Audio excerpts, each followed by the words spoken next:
Երբ որ մարդը արդեն առաջին անգամ մեղք գործեց, մեղքը ճաշակեց, իմացավ թե մեղքի կյանքը որն է,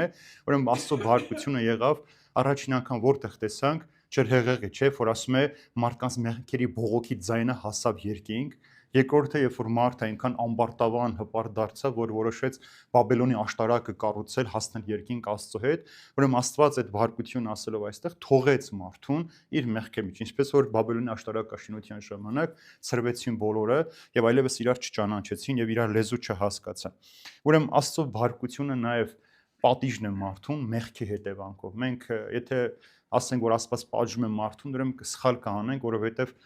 Սուրբ Գիրքը Հակոբոս Արաքյալի շուրթերով ասում է, որ Աստված երբեք չի փորձում մարդուն, փորձիչը Սատանն է, մարդն էլ փորձվում է խաբելով տարբեր իր ցանկություններից։ Ուրեմն մարդու ցանկություններն են, իր սխալ արարքներն են, որ բերում են մարդուն այդ պատժին։